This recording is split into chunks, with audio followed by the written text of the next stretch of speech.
The top headlines: China's envoy asserts China's strong desire to enhance people-to-people and cultural ties with Ethiopia.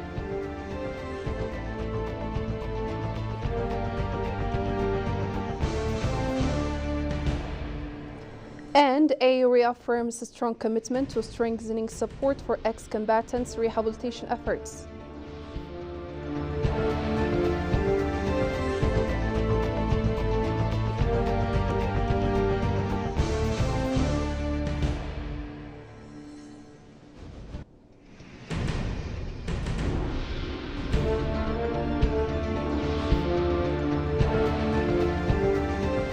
Greetings and welcome to ABC World, the voice of Pan-Africanism. I'm Hikma Tamam. I will stay with you presenting the news for the hour. Just stay with us.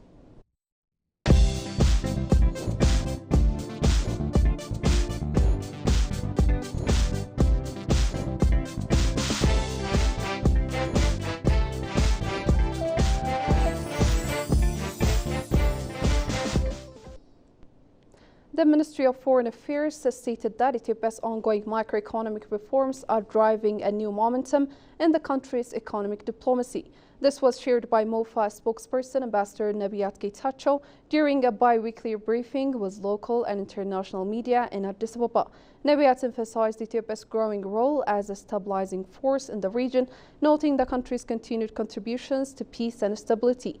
He noted the growing number of foreign dignitaries visiting Ethiopia and the rising demand for diplomatic missions in Addis Ababa, which now hosts 137 embassies, highlighting its role as a regional diplomatic hub. Ethiopia's ongoing macroeconomic reforms are driving significant momentum in the country's economic diplomacy, according to the Ministry of Foreign Affairs. Ambassador Nebiyat pointed out the positive impact of recent reforms in attracting foreign investment and fostering key partnerships. He highlighted successful engagements with the Asian Infrastructure Investment Bank and companies from China, India, Pakistan, Saudi Arabia, the UAE, and Israel, advancing Ethiopia's international economic relations. The spokesperson highlighted efforts in citizen-centered diplomacy, focusing on protecting Ethiopian nationals abroad, such as repatriating those affected by human trafficking in Myanmar.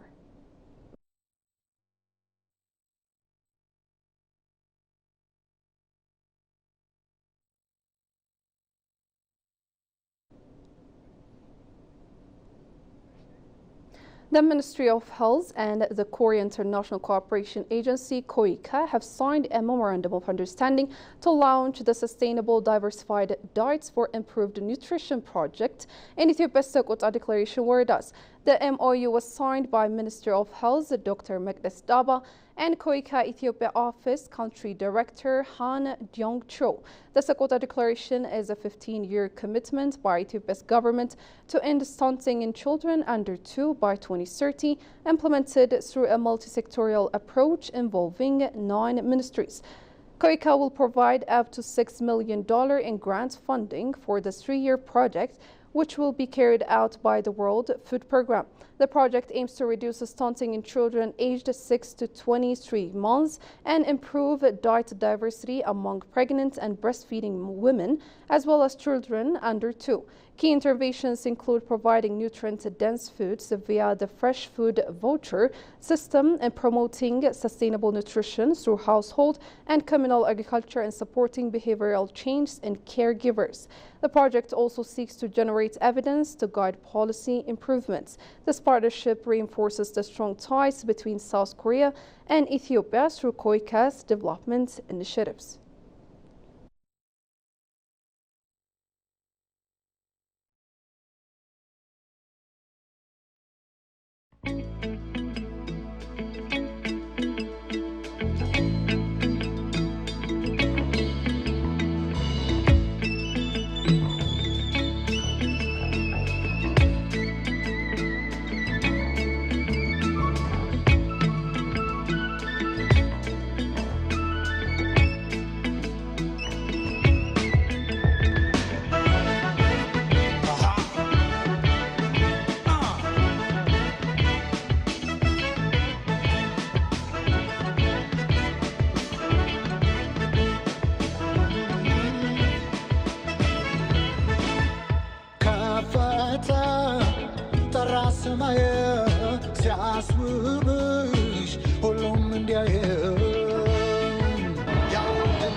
Welcome back from the short break. Moving on to other stories, the Chinese ambassador to Ethiopia, Chen Hai, has reaffirmed China's strong commitment to deepening people-to-people and cultural exchange with Ethiopia.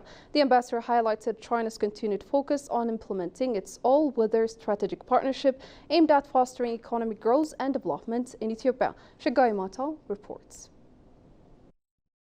The diplomatic relationship between Ethiopia and China dates back to 1970, and it reaches new heights following the announcement of the all-weather strategic partnership during Prime Minister Abiy Ahmed's visit to China in October 2023. The bilateral ties, which include political diplomacy, trade, investment, and people-to-people exchanges, are all contributing to the robust growth in relations. Talking to EBC English, Chinese ambassador to Ethiopia, Chen Hai, reaffirmed his commitment to deepening people-to-people and cultural ties with Ethiopia to elevate the bilateral ties between the two nations. The bilateral relations depend on people-to-people understanding, yes. People-to-people support. So the economic cooperation is important. It laid the foundation of the bilateral relation and provided the hardware of the friendship and partnership. At the same time, very important thing is the people-to-people understanding and the people-to-people to supporting the bilateral cooperation and relations. It's not imaginable for two countries and peoples to, if without mutual cultural exchange and mutual understanding, to let them to support the bilateral relations. On the 2024 China-Africa Cooperation Summit in Beijing, President Xi Jinping and Prime Minister Abiy Ahmed held discussions to push forward the all-weather strategic partnership encompassing various sectors. The ambassador noted that China is keen to implementing the all-weather partnership to drive economic growth in Ethiopia. President Xi Jinping had a very important meeting with Prime Minister Abiy during the Beijing Forecast Summit, and the two leaders discussed many areas of the bilateral relations and made fruitful outcomes and consensus. The very important thing for our two sides is to implement all the outcomes, including to enhance mutual trust, politically mutual support. The economic sector is very important. Chinese side is promised to continuously to support the modernization of Ethiopia. He further indicated that China will maximize its support to achieve industrialization and agriculture modernization in Africa, highlighted on Africa-China Summit in Beijing. During the Forecast Summit, President Xi Jinping emphasized that on the path towards modernization, no single African country should be left behind. The goal and the target for our embassy is to support Ethiopian brothers to realize industrialization, modernization of agriculture, and capacity building. China is a top source of foreign direct investment for Ethiopia, and China is Ethiopia's largest export destination, depicting China as an important partner for Ethiopia. 12 newly accredited ambassadors pledged to strengthen diplomatic ties with Ethiopia. They highlighted expanded cooperation in trade, technology, and key sectors. New ambassadors from 12 nations presented credentials to President Taye Asqassalaasi as they vowed to deepen partnerships and enhance bilateral relations with Ethiopia. Goshu Melliso presents from Ethiopian News Agency. Ethiopian President Taye Asqassalaasi received the credentials of 12 ambassadors from various countries on Tuesday at the Grand Palace. After presenting their credentials, the ambassadors approached by journalists expressed their commitment to intensify efforts to further strengthen the bilateral relations between Ethiopia and their respective countries. Among those presenting their credentials, Denmark's ambassador to Ethiopia, Sun Rockstrap, stated that Ethiopia and Denmark have enjoyed broad and deep cooperation across many relevant sectors. Well, Denmark and Ethiopia has a broad and very deep cooperation within many sectors of relevance for this country. As an example, we are longtime supporters of the Ethiopian agricultural sector as well as forestry, and we work closely together within sustainable energy and resilience of vulnerable groups. So all in all, it's a very broad and very deep cooperation we have. Ethiopia is an African giant. It's one of the largest economies on the African continent. I believe there's a lot of potential here also to expand and deepen the relations between our two countries, also within trade and investments and economic development to the benefit of Ethiopia, but also to the benefit of Denmark. Today is a great day for me. I presented my credential letter to the Excellency, the President of Federal Democratic Republic of Ethiopia. It's a great honor for me to represent my great nation to the great nation of Ethiopia. We discussed with the Excellency, the President, about the necessity of enhancing the bilateral relation in the field of economy, education, the new technologies, and political consultation. Sudanese ambassador to Ethiopia, Elzen Ibrahim, expressed his honor to present his credentials as he has been designated for the President of Transitional Sovereign Council of the Sudan. I have the honor to present my credentials that designated from my President Abdel Fattah al-Burhan, President of the Transitional Sovereign Council of the Sudan, to His Excellency Taye Asqassalaasi, President of the Federal Democratic Republic of Ethiopia. And it was a chance for me to convey his greetings and compliments, and as well as the compliments of the people of the Sudan to the people of Ethiopia. In the beginning of my tenure here, to foster the bilateral relations that existed between two countries which are very good and remote in the history. And we have a chance to speak to His Excellency and to exchange on the bilateral issues, and to greet all the people of Ethiopia and thank them for receiving their brothers from Sudan that fleeing the war. There are a lot of things. The first one is to strengthen the relationship in terms of the South-South cooperation.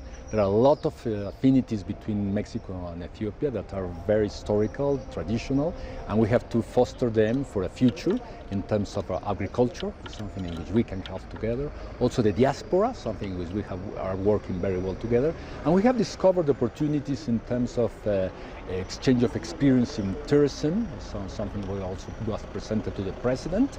And we believe that cultural affairs and of course the cooperation in the multilateral arena is something which we are going to be very, very close. The newly appointed ambassadors are from Mexico, Sudan, Nicaragua, Iran, Gabon, Belgium, China, Ghana, Denmark, Israel, Ireland, and the Netherlands. And finally, the African Union Commission has reiterated its unwavering support for the ongoing efforts to rehabilitate ex-combatants in Ethiopia. A comprehensive assessment has been conducted to review the progress of a crucial initiative aimed at reintegrating former combatants into their communities. The initiative is a part of broader efforts to ensure lasting peace and stability in the region. Johannes Fentahun has more from Ethiopian News Agency. The National Rehabilitation Commission, in collaboration with the African Union Commission, is undertaking a 5-day roundtable discussion on field assessment of demobilization and reintegration progress in Mekelle Tigwai regional capital in the presence of officials from the interim administration of the region and the African Union. The discussion focuses on the implementation of reintegration of the ex-combatants into the community based on the principle of disarmament, demobilization and reintegration. During the occasion, Commissioner of the National Rehabilitation, Tamasgen Tlahun, recalled that the rehabilitating activity of former combatants through training has been officially underway with support of the Ethiopian federal government and the continental and international partners. In the past couple of days, in a matter of a week or so, we have managed to demobilize and reinsert about 640 ex-combatants into their communities. And we hope that they are welcomed by their communities and are now commencing their peaceful and productive life at home. And of course, more than 1,000 ex-combatants are in the two camps taking trainings and making themselves ready for going home to commence peaceful and productive life. Some 640 ex-combatants have been reintegrated into their communities so far, Tamasgen pointed out, enhancing the capacity of rehabilitating centers, collecting resources from local and international sources, facilitating the rehabilitating process, and strengthening capacity building activities are among the major priorities in the coming months, he revealed. Currently, we commenced the demobilization process only in 2 of our camps. In the coming months, we will also extend this into the 3rd camp, which is going to enhance our demobilization effort so that we can achieve the milestone we set, which is finishing the 75,000 until the end of February.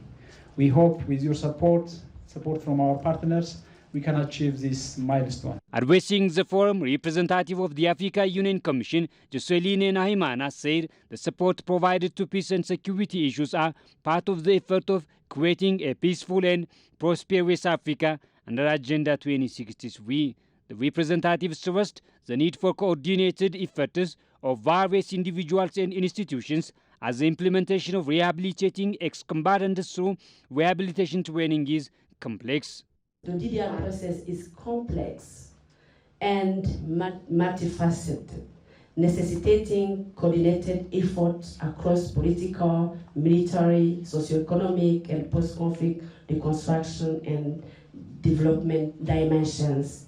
It is crucial to emphasize that a comprehensive and successful DDR process requires community-based approach that promotes human security.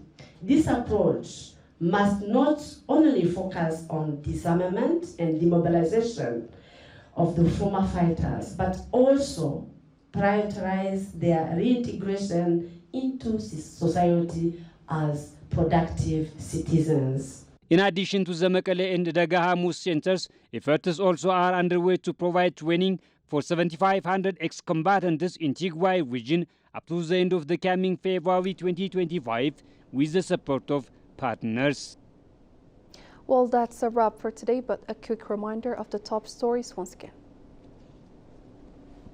Chinese envoy asserts China's strong desire to enhance people-to-people and cultural ties with Ethiopia.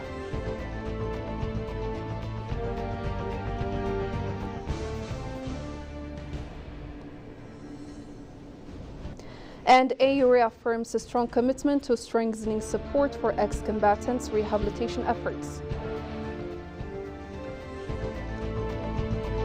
You have been watching ABC World, the Voice of Pan-Africanism. I'm Hikmat Amam. Stay tuned in for more programs from ABC World.